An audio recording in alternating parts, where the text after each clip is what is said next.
facing the police every single day.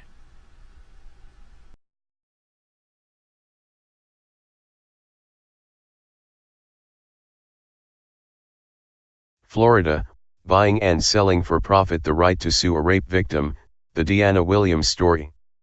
Tim Brown / March 13, 2019 / 1.1K. What if you were raped?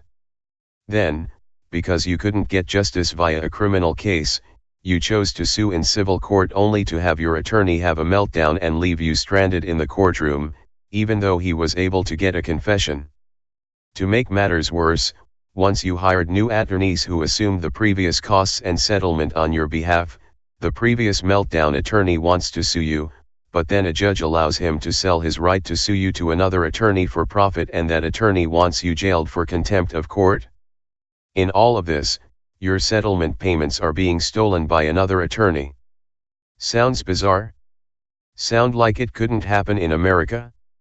It is, and it's happening to a Florida woman, a victim of rape who has yet to see anything close to justice, and they are threatening to take everything she has. The woman I'm speaking about is Deanna Williams.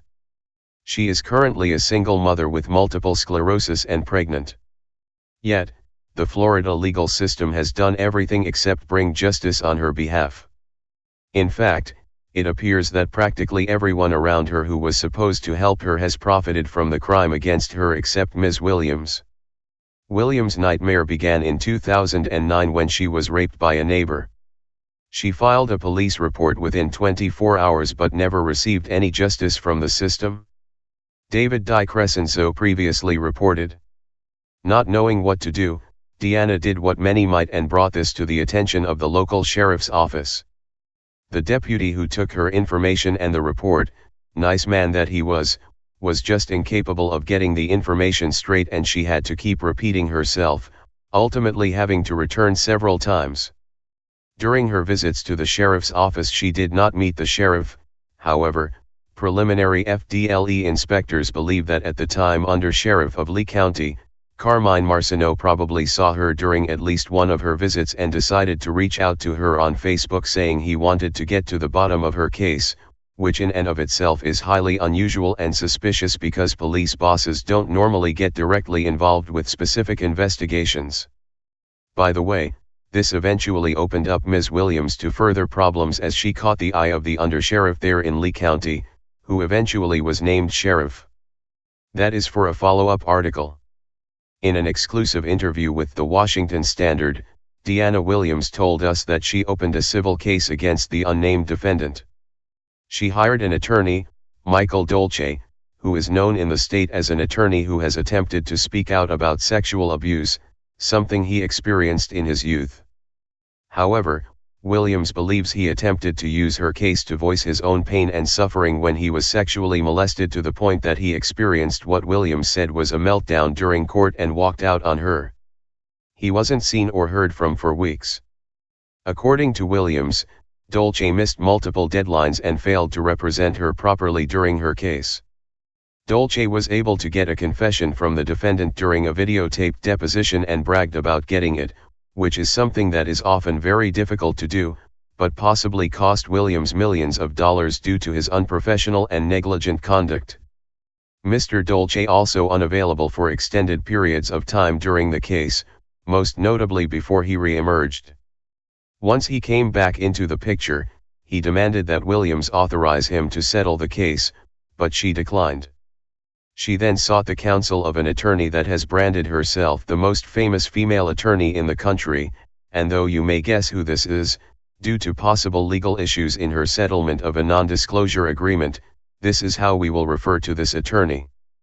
The female attorney's Florida partner, Jonathan Heller, was assigned to the case, and the agreement between the most famous female attorney in the country, Mr. Heller, and Ms. Williams was that all the legal fees and liens incurred, including the ones she had obtained with Mr. Dolce, would be taken care of in what they were paid from a settlement, which they did obtain. Related, FMR House Speaker says child he raped should pay back hush money since he broke his silence. Williams' settlement was to be received in several payments over a period of several years. Here's where it gets tricky. Heller received funds for his services, and so did the most famous female attorney in the country. However, Dolce wanted to sue Williams for fees he claims she owed him.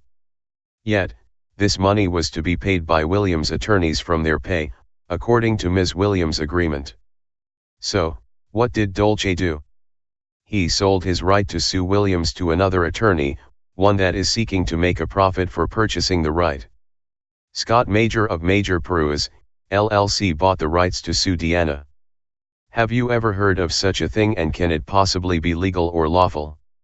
Major was not harmed in any way by Williams. He is seeking a profit, not justice, nor reimbursement for services. He is attempting to profit monetarily from a rape victim's suffering. Williams believes she is being pressured to turn around and sue the most famous female attorney in the country so that Mr. Major can get an even bigger cut than what a judge seemed to have awarded him behind closed doors, $1.4 million. How was Major allowed to do this? Enter Judge J.B. Rossman, who granted the sale of the right to sue to Major.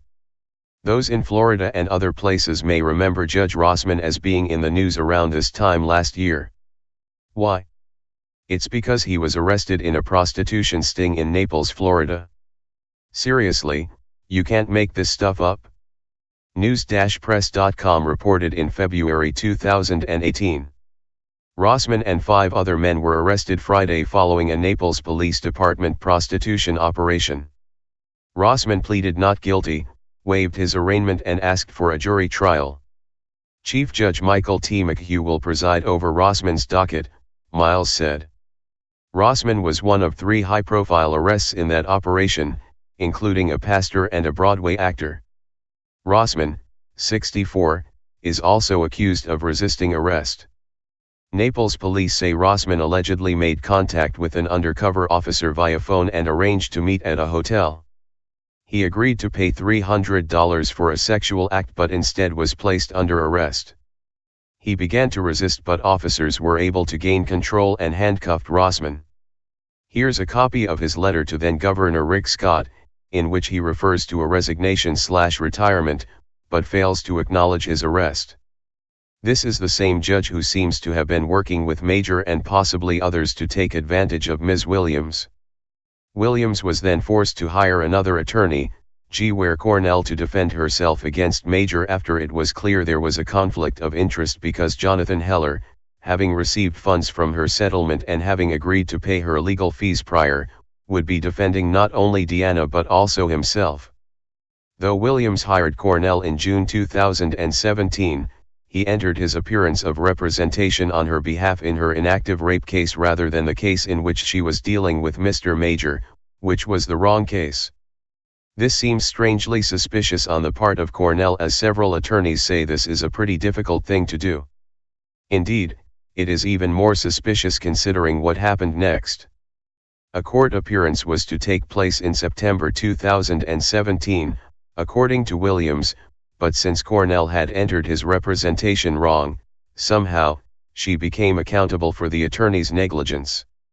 As a result, one of the payments in the amount of $200,000 that Williams was to receive from her settlement was given to Cornell by the attorney of the defendant in the rape case. Williams claims that Cornell falsely claimed to the defendant's attorney in the rape case that he was authorized to receive the payment in October 2017. In a phone conversation, Mr. Cornell would not confirm to the Washington Standard that he had written authorization to act on Ms. Williams' behalf to receive her payment. Though when he was asked directly if he had that in writing, he became belligerent and said he had inherent rights to do it and that the Washington Standard needed to look up the definition of the word. Related, why is the weather so crazy all of a sudden?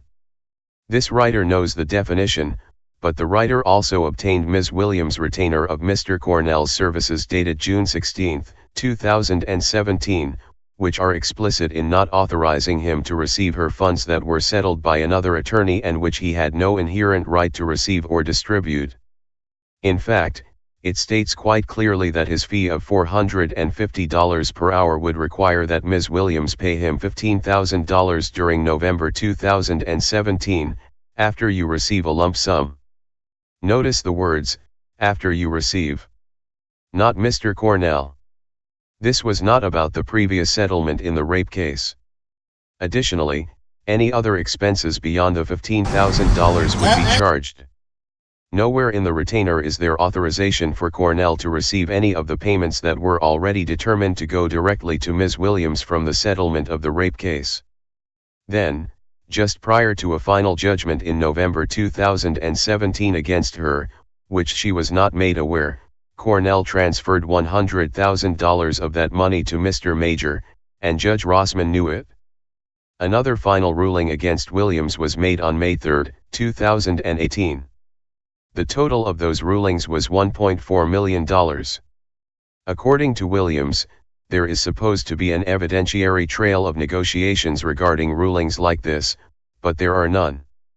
Apparently, a lot of this took place in the judge's chambers between himself, Major, and possibly other parties without Williams being represented at all.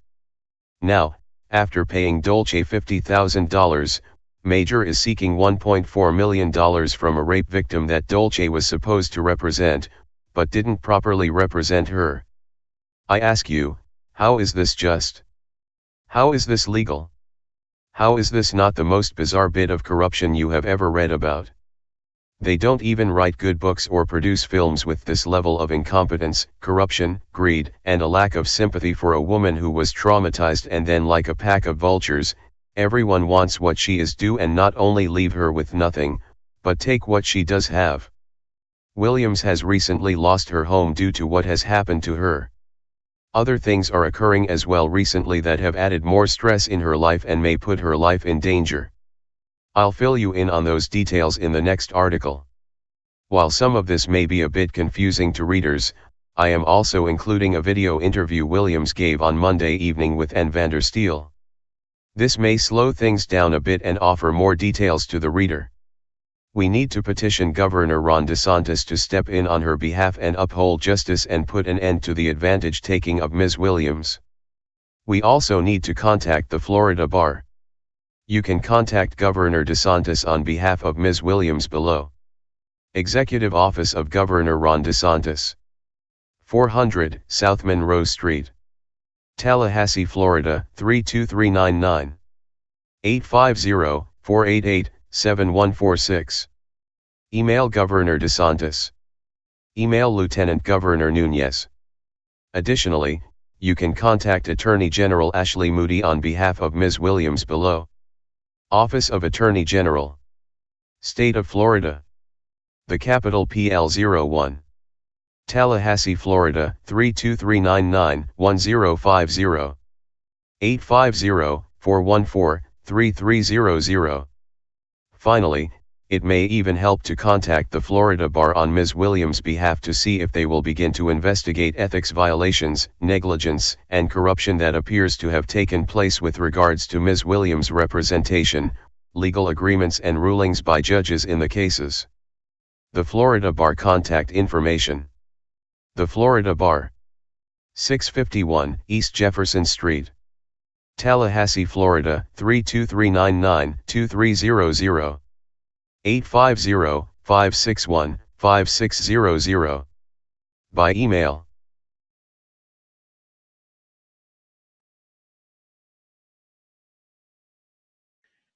And welcome back, everybody. Thanks for sticking with us. As promised, I have Deanna Williams, who was with me earlier back in January, where we broke this story about the miscarriage of justice, essentially, that this lovely lady has been unwittingly subject to for quite some time. And it's getting to the point where Governor DeSantis needs to be more involved in this and taking a real hard look.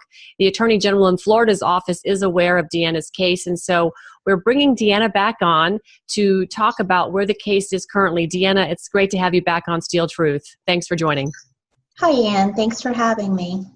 So where we last left off in the audience, if they haven't seen the show from January 23rd, Deanna, just to recap, you were unfortunately a victim of rape about 10 years ago, and your case has moved through the legal system, but it has been not without complete corruption around the case.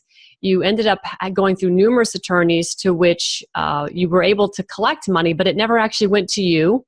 It went to another attorney who is now holding the money, and there's evidence to prove that it's criminal what he's done, because that money belongs to you, and you need that money to, well, not only for your family, but to pay other fees that you have affiliated around or associated around with this case. You've engaged the Lee County Sheriff, Sheriff Carmine Marceno, and he actually pursued you personally outside of this case. You ended up with a relationship, and you're currently pregnant. How far along are you in the pregnancy right now? I'd rather not discuss the details and any due dates to preserve my privacy. No problem. I understand. But you are pregnant. You've made that public. And unfortunately, the sheriff has not been supportive of your pregnancy. And, you know, we talked about this the last time on the show, that he really wanted you to terminate this to preserve his professional career, correct? Correct. He pushed me to have an abortion as soon as we found out we were expecting. He was so adamant that I needed to abort this child that he engaged in conversations, multiple conversations. We spoke for hours, and he texted me many, many times. I have over 30 pages of texts where he is trying to talk me into telling me I cannot have this child. I cannot have this child under any circumstances. And it became a threatening situation when I refused. Yeah. And it quickly escalated into something that has been scary since. You know, this is a separate story over and above what's happening right now. Okay, so the Attorney General's office has been made aware of basically the fact that you've been a victim since the initial rape in the, you know, early, it was around 2007, was that correct? In 2009 was when I went to Lee County Sheriff's Office with my, to report the rape immediately after it happened. And there was no arrest. When it was clear there was not going to be an arrest, I pursued civil justice. And I found someone. Initially, I found the attorney who represented the victim in the Kobe Bryant case. And he brought in an attorney in Florida who was quite passionate about rape cases. And he shared that he was victimized as a child, and that was why he had such a passion for what he did. Unfortunately, however, he also was still quite dysfunctional and missed several filing deadlines in my case that were absolutely crucial. He bragged about getting a confession in my case, which I understand happens very rarely. He has, and his attorneys have also spoken openly in court that he was so skilled he was able to get a confession in the case, and that he deserves to earn a fee in this case. However, he went missing several times within the case. He described to me that he set his condo on fire. He had a panic attack when he was driving that was so bad that he couldn't continue driving and had to be towed from the side of the road. He went missing in my case for a period of time. The attorney that I previously mentioned from Colorado, John Clune, reached out to me and asked me, do you think Michael is okay? Should we maybe try to do some kind of welfare check? He's Michael, not your contact. attorney. Yes, he was not in contact with us. He had gone missing over a period of time and wasn't responding to phone calls, not returning emails. So we were really concerned just if he was okay. He did eventually get in contact with me. When he contacted me, he said, Deanna, you have to settle the case within X and X amount. I'm not at liberty to discuss the amounts. But he said, you have to settle the case within this range, and if you don't do so immediately, I'm withdrawing from your case. At that point, the case was in danger of being dismissed. We were not going to be able to use much of the evidence from before if the case wasn't dismissed. We were really in a dire position as far as things. My case was in a terrible position because of his absence and missing several deadlines. So he did do as he promised. He withdrew from the case. I told him I was glad to hear from him. I was glad he was okay, but I wasn't confident in moving forward and trying to have him negotiate some kind of settlement quickly. I had agreed to go through until trial, and I intended to do so. Okay, so you reached out to a female attorney who has relationships here in Florida to help pick up and move this case forward. Do you want to share with the audience who that was and how that progressed? I reached out to an attorney who specializes in this kind of case, in a high-profile case, which it was somewhat high-profile. I expected to be referred to a Florida attorney, and she wanted to speak to me personally, and we started a conversation. She was interested in taking the case along with Florida counsel. She has Florida partners who handle cases within Florida. My concern in moving forward, I knew that Michael Dolce, who filed the case initially, I knew that he would be seeking a fee. That he wanted to be paid, even though it was a contingency fee case in which, unless there's a recovery in the case, there isn't a fee paid. I still knew that he would certainly be seeking a fee. I was under the impression that his cases were not in good shape as a result of his mental state. He had some issues that he was going through. So I spoke to her about this issue, and I wanted to make sure that I could move forward. If there wasn't the possibility for paying prior attorney fees out of one attorney fee that I would pay upon settlement, I couldn't move forward with the case. So she assured me that all prior attorney liens and fees would be paid and put that in writing explicitly. We moved forward, and the case was settled within weeks. Did you see any money from that settlement? There was a small amount that was paid up front, a very small amount. The attorneys were paid a rather handsome fee. Okay, so her firm was paid, and did she pay, as agreed, from the proceeds to Michael Dolce and anybody else that had been affiliated with your case as the agreement that you had with her stipulated? They did not abide by the agreement. She did not pay prior attorney fees. And I thought it was a matter of time, that they were just negotiating these fees, and it may take a little while. I was not aware that apparently there was no intention to pay these attorney fees. So while I thought I was going to be able to move on with life and heal with what had happened, and heal from that and move on raising my kids and just going about life, I got sued along with the Florida partner. He was defending himself and me in the case, which proved to be a conflict. At no time did he tell the judge that the legal team who signed on and settled the case had agreed to pay all prior attorney liens and fees. To do so, he would have implicated himself. So he wasn't doing a good job defending me and defending himself. That was definitely a conflict. This was the partner from the famous female attorney with whom you had a conversation, and she referred you to this gentleman down here in Florida who now is in conflict because he's representing you and you're both being sued. Correct.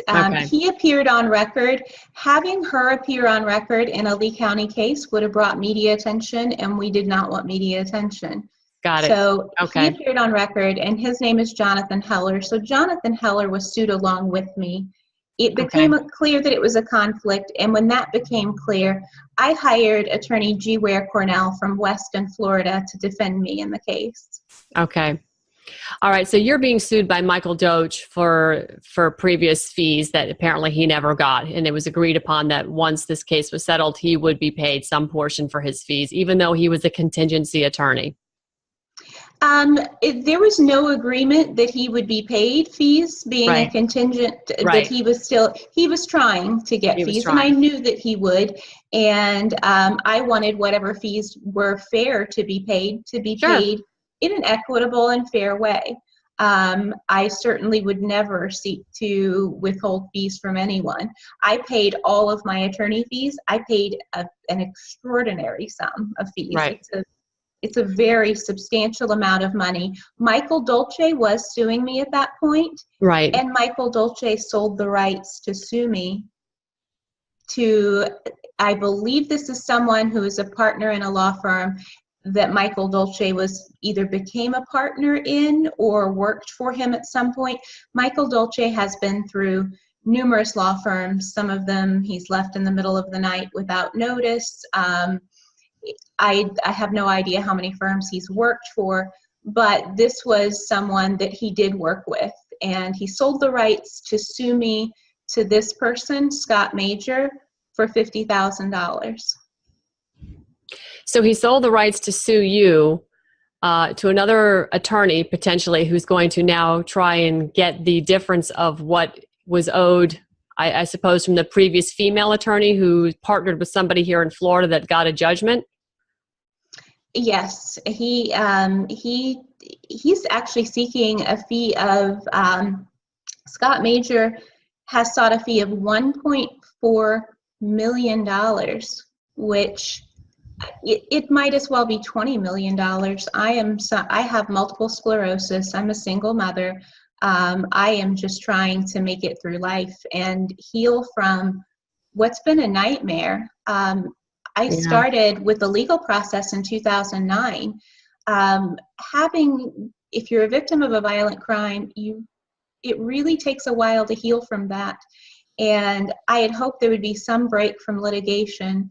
I live in that state of anxiety that happened after the initial crime.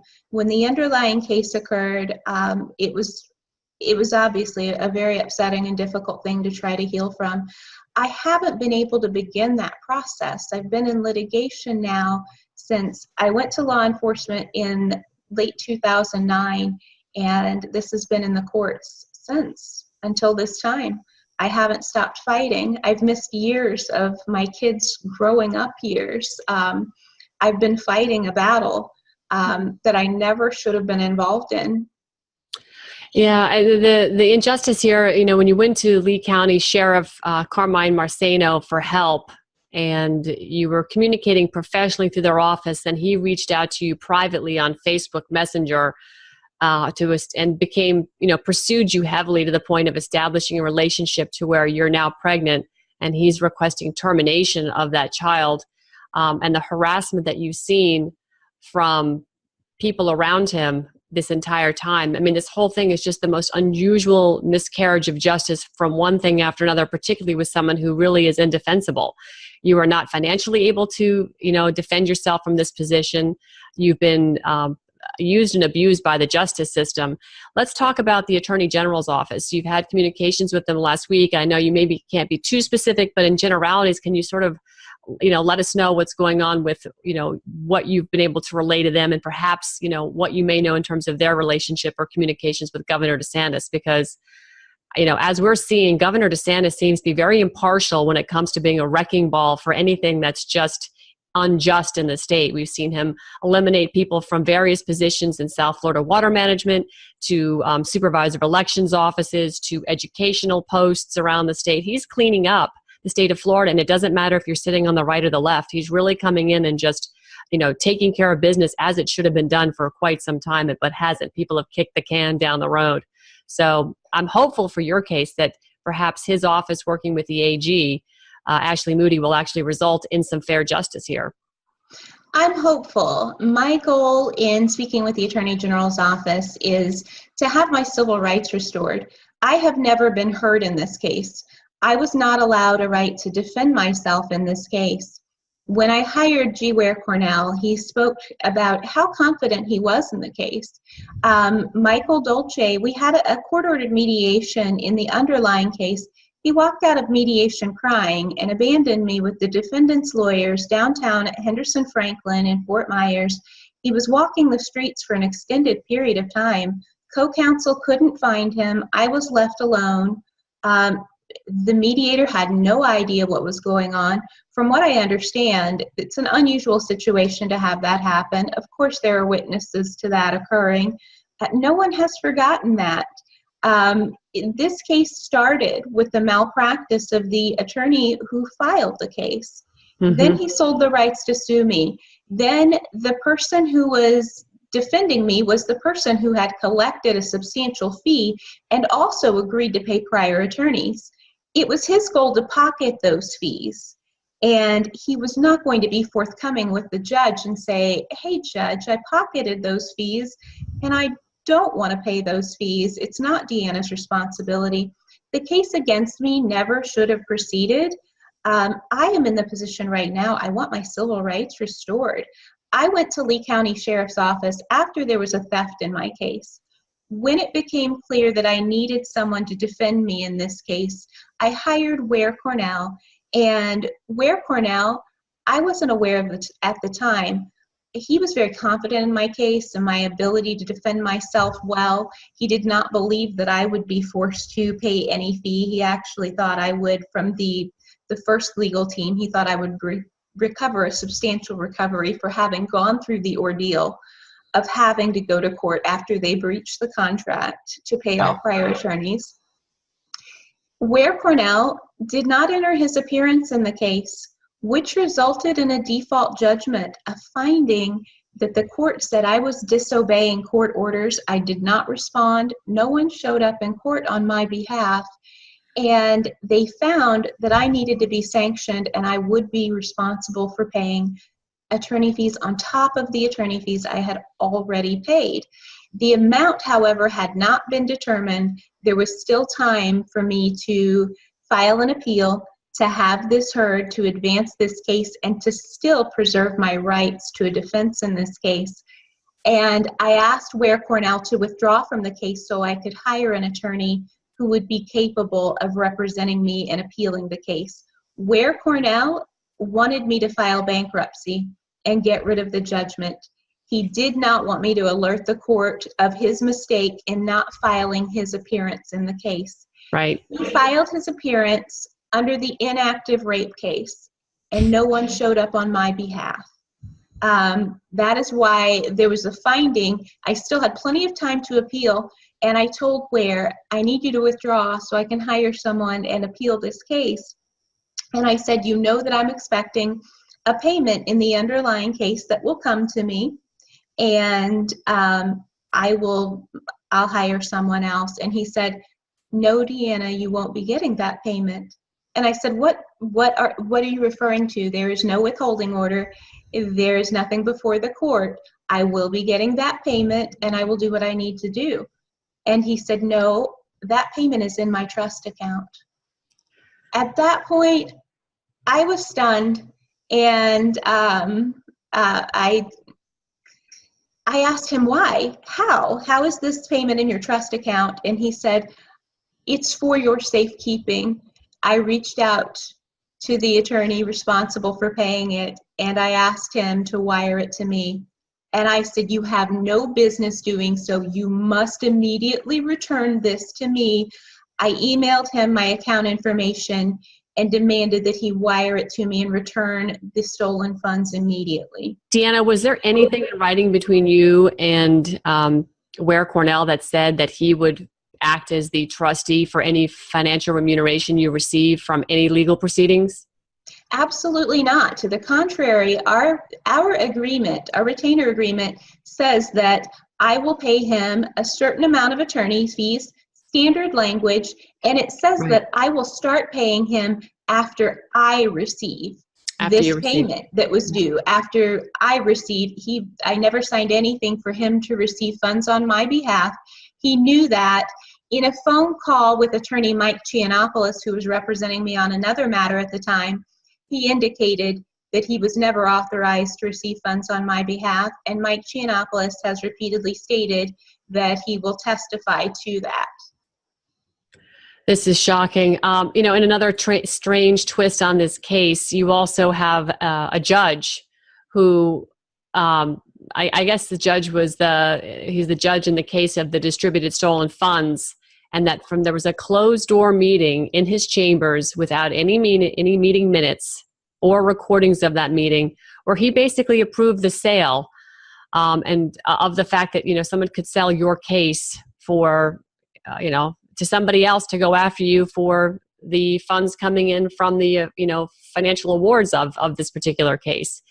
This is all very, very strange, but this very same judge, by the way, according to what I've heard, he was also arrested in a prostitution sting weeks after sanctioning you for your third attorney's error of entering his appearance under the wrong case number, which you just said. This attorney was going in and entering information under an inactive case, and that's what led to you being in trouble and contempt with the court.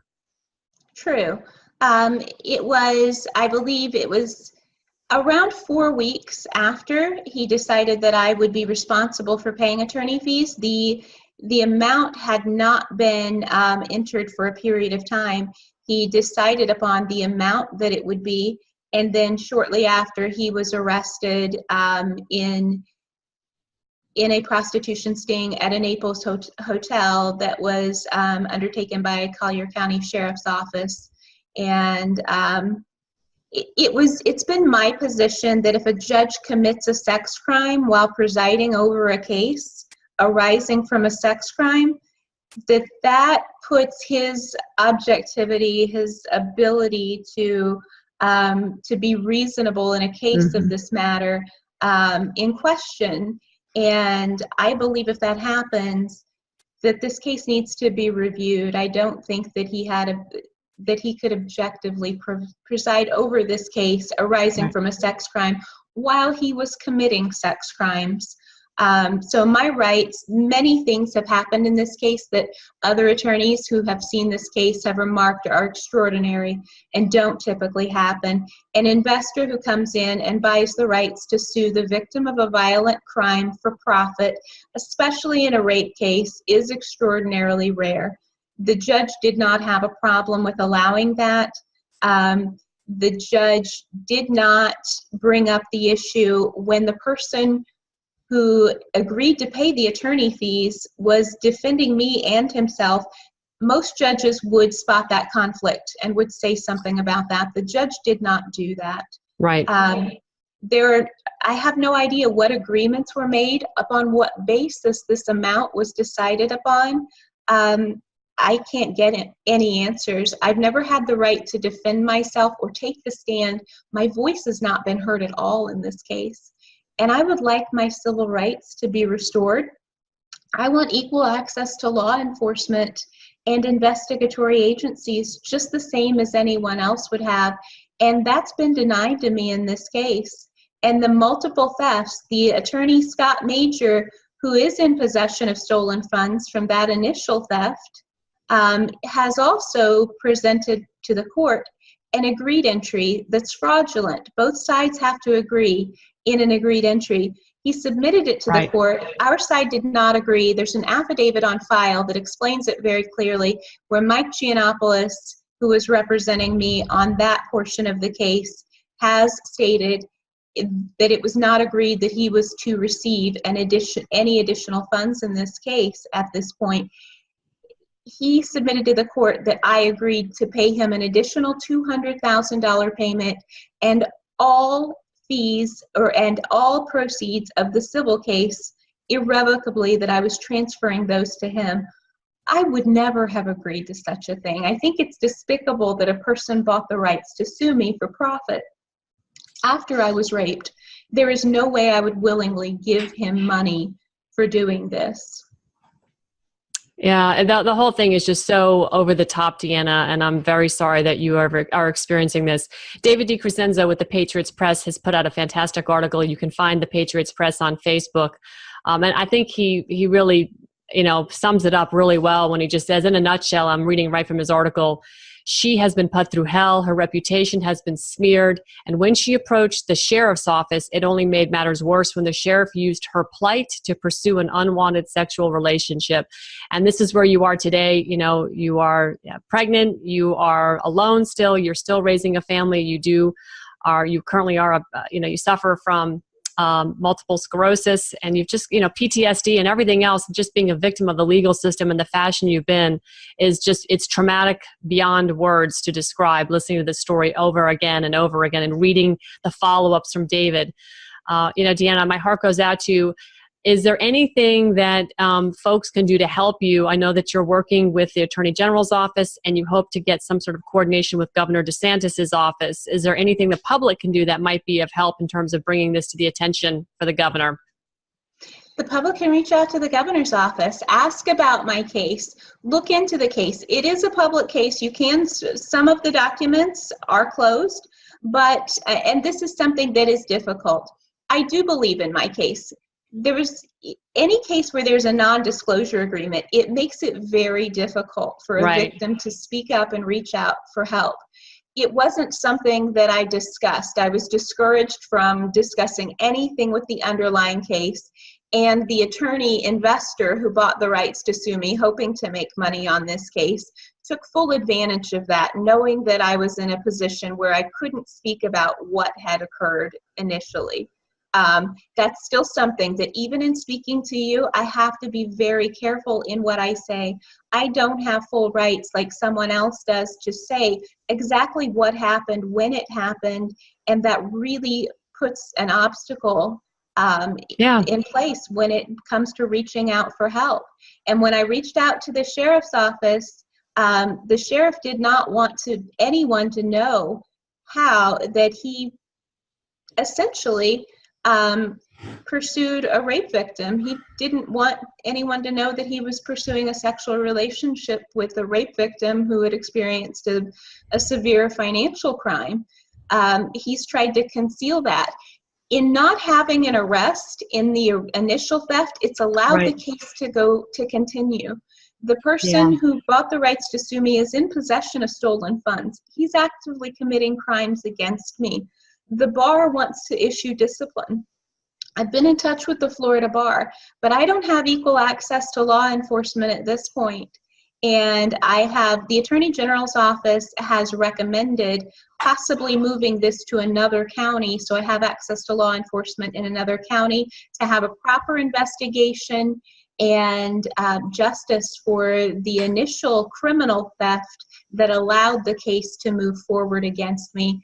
If I would have had access to my funds, I would have been able to hire attorneys. The attorneys knew that they were putting me in a position where I wouldn't be able to fight back and appeal. My voice has still not been heard in court, and I would like my basic human rights to be respected. I would like equal access to the courts. I would like to be able to defend myself in this case and clear my name. I paid all attorney fees. I'm not a person who would not pay someone that I owe. I just don't do that. I had very good credit before this happened to me. And I would like to restore my good name and just do what's right. I love my family. I just want to take care of my family, to be with them, and live a normal life and I don't even know what a normal life looks like at this point, but I would like to get back what's mine and feel safe again. Yeah. I think that anybody watching this would feel the same way for you, Deanna. So I will continue to stay in touch with you, and we'll bring updates as the story unfolds. I have a feeling that as much as you've tried to keep this out of the national media spotlight, despite the fact that the female attorney you hired who used a local attorney here in Florida, I think it's going to actually gain national attention because you're talking about, high stakes here. You're talking about the involvement of a sheriff. You're talking about a judge who's now been arrested in a prostitution sting, who was not treating a victim of sexual crime fairly when he himself is involved in a sexual crime. There's just so many things happening in this case that, frankly, any one of them would warrant national attention, but you put them all together, I don't think you're going to be able to escape that. So I hope that you're prepared for that. We'll keep you in our prayers and, wish the best for you and as you move forward. Thank you, Ann. It's a pleasure. Folks, I'll be right back after this quick break. Stick with us. And thanks for joining this evening on SteelTruth.com. Hey, Sheriff County, this is Sheriff County COPWATCH. I am using any video here under fair use if you have criticism, reporting, teaching, etc. And please donate. I do not make money from YouTube, and there are different ways to donate in the video links. Thanks.